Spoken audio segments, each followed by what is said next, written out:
Bien.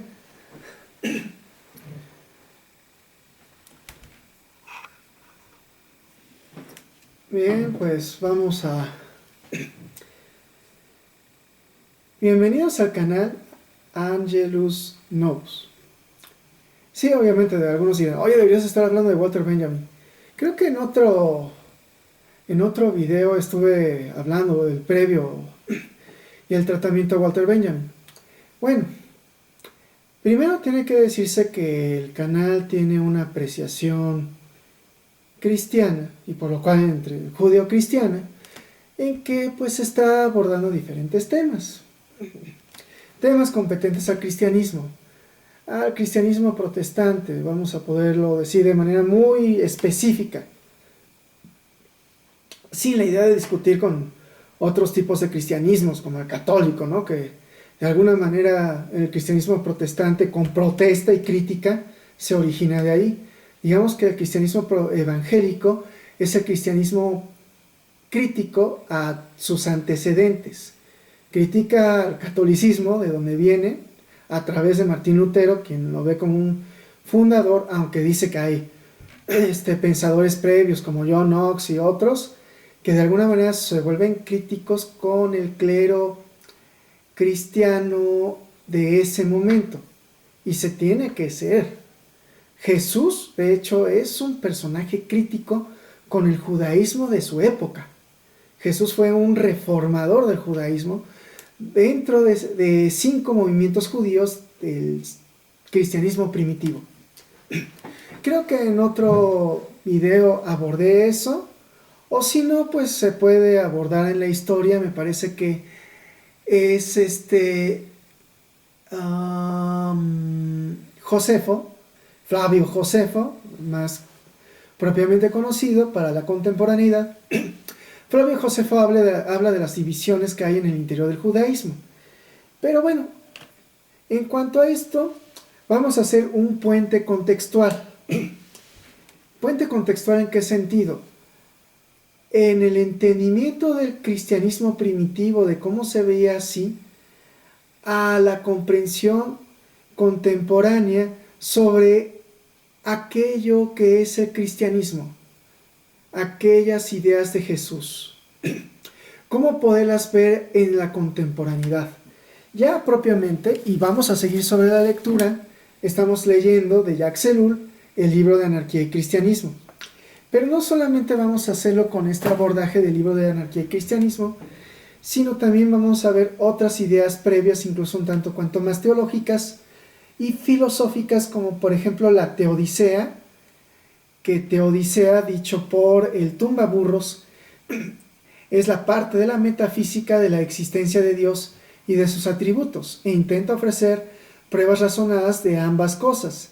También intenta investigar las relaciones de Dios con la humanidad, en particular en cuanto a las relaciones de Dios con la humanidad y o con las personas, conforme a un entendimiento filosófico de lo que somos los seres con conciencia en sí, personas, vamos a decirlo de una manera atropellada, anacrónica, de atropellamiento filosófico, para aquellos que digan, es que una persona y es un hombre es diferente para la filosofía griega, pero ya no corresponde con nosotros. Bueno, ok, pero vamos a decir que aún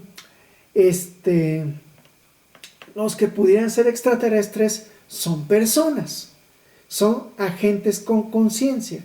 Lo que se busca por parte de SETI son inteligencias en otras partes del cosmos.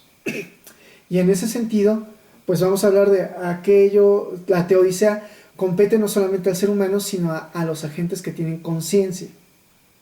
Y en ese sentido, aunque los que me conocen saben que siempre estoy abordando esto, pero creo que nunca con una forma de relectura, y de relectura un tanto cuanto más lenta, vamos a hablar acerca del libro de Satanás y el problema de la maldad. No solamente hablar, vamos a hacer una especie de relectura, más bien de lectura, como el libro de Anarquía y Cristianismo de Jacques Ellul, aquí el libro de Voigt, de Satanás y el problema de la maldad, una teodicea trinitaria.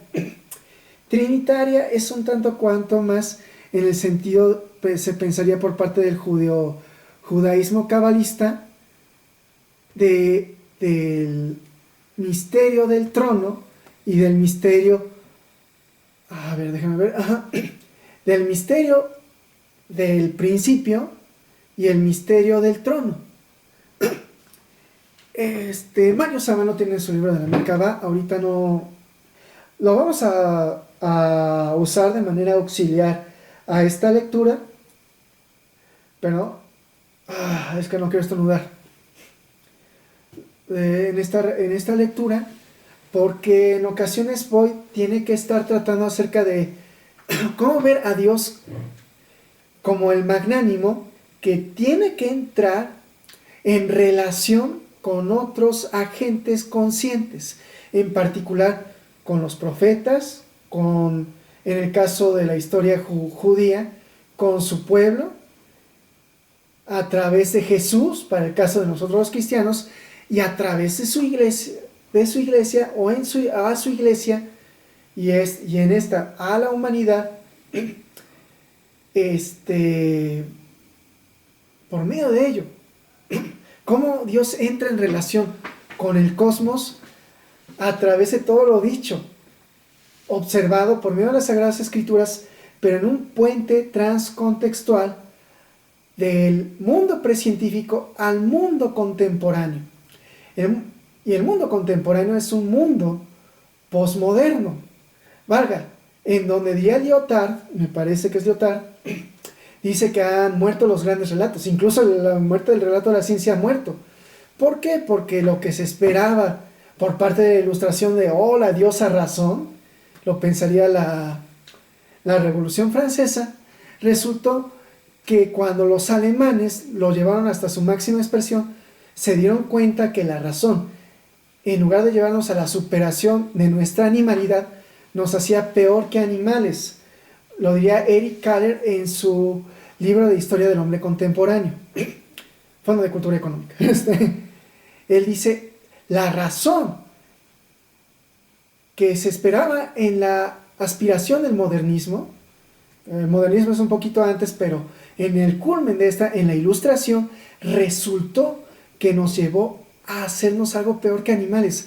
¿Cómo es posible? Si ustedes ven, por ejemplo, en el Museo de Historia y Tolerancia de la Ciudad de México, ¿cómo es posible que dos personas con un campo de concentración sean capaces de matar 5,000 personas en un cuarto, con solamente abrirle a una pequeña llave de gas? Nada más la abrían y con eso mataban 5,000 personas. O sea, ¿qué es lo que produce la búsqueda de la eficiencia? Además, la eficiencia alemana, de la eficiencia, de la potencia eficiente, y lo digo así como lo que incluso yo trabajo en termodinámica, que es potencia eficiente. ¿Cómo es posible que la búsqueda de eso nos lleve a hacer cosas peor que los animales? Porque los animales pues se atacan entre sí y lo hacen por territorio, por supervivencia, pero aquí fue matar judíos porque se veían como los inferiores. Entonces es usar la ciencia para decir, estos nos estorban, vamos a matarlos y vamos a provocar un genocidio, y con ello nos libramos del problema de la humanidad, del problema judío, creo que así se llamaba, por parte de los que se encontraron en Nuremberg, hasta antes del juicio de Nuremberg. Ahorita no recuerdo bien, en que dijeron, hay que ver cómo hacemos la solución al problema del judaísmo que nos plantea Hitler. Y los generales reunidos entre sí, ahorita no recuerdo la reunión, pero eso ocurrió, pues dicen, pues vamos a plantear los campos de la muerte, los campos de concentración y los de la muerte. Ya existen guetos, pero los guetos no nos sirve solamente aislar a los judíos, hay que matarlos. Diría, conforme a este pensamiento neodarwinista y neoevolucionista, y pasado por México, en particular por Porfirio Díaz, mira, los indígenas nos están estorbando, pues mátalos en caliente, México bárbaro. Ese tipo de ideas, que son muy ilustradas, de Francia, de Alemania, de lo alto de la Europa, en lugar de llevarnos a una superación, en lugar de que la ciencia nos ayude a autosuperarnos, nos lleva a algo peor. Y como nos lleva a algo peor, pues viene finalmente para Lyotard, pues es que es la muerte de un gran relato, porque ese era su relato, que la razón nos iba a llevar a ser casi dioses en el pensamiento de este Nietzsche, el superhombre. El superhombre es un ser ilustrado, racional, es aquello, valga, Nietzsche es alemán, el nazismo se basa en eso, y en lugar de llevarlo a una autosuperación clara, nos lleva a una involución clara, pensaríamos en el sentido todavía neodarwinista, y por lo cual muere ese relato. Pero en ese sentido, el relato de la ciencia nos lleva a que, bueno, la ciencia tiene sus limitaciones. Gödel, de hecho, lo pone y lo ilustra en lo que son los teoremas de Gödel. Si tú tienes un edificio axiomático, este va a tener contradicciones. Y si tú lo pretendes completo, bueno, tiene contradicciones. Y si tú lo pretendes completamente consistente, va a haber cosas que no pueden ser descritas por axiomas. Tienes que ponerlo como postulado y espera que realmente esté bien. De cierta manera es un postulado de fe. Los dogmas de fe reviven en ese sentido. Pero la religión también muere, en particular el cristianismo. Y como ha muerto, y como mueren los grandes relatos, como que los grandes relatos tienen que ver la manera de redimirse. Y una forma de redención es hacer una deconstrucción. Se tiene que deconstruir el cristianismo, se tiene a veces que deconstruir la ciencia. La ciencia está haciendo su parte en su deconstrucción, pero el cristianismo, en cuanto a teólogos, hay teólogos que, por ejemplo, dicen, pues entonces toda la teología está mal y hay que tirarlo toda la basura. No es tanto tirarlo, sino más bien tiene que hacerse una deconstrucción de la teología para hacer una reconstrucción de la misma y ver la manera de hacer esta reconstrucción. Y conforme a esto dicho, pues Boyd aporta una manera de deconstrucción, una manera de hacer una deconstrucción de mucha de la teología que tenemos cargada desde hace siglos y una reconstrucción que ayude al cristiano contemporáneo a reidentificarse. De tal manera que a veces algunas críticas como que le pasen le hagan lo que el viento a Juárez. No significa que debe haber una indiferencia a las críticas que se le hace al cristianismo, a la historia de identidad cristiana. Pero sí significa que necesitamos hacer una reconstrucción de nuestras ideas. Tenemos que reconstruirnos propiamente. Bueno, pues vamos a hacer, este es un previo de la introducción, vamos a hacer una lectura de la introducción para el siguiente video. Bueno, pues esto fue Angelus Novus.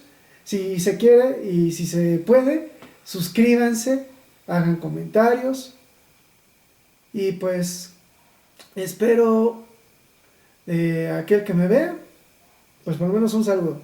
Hasta luego.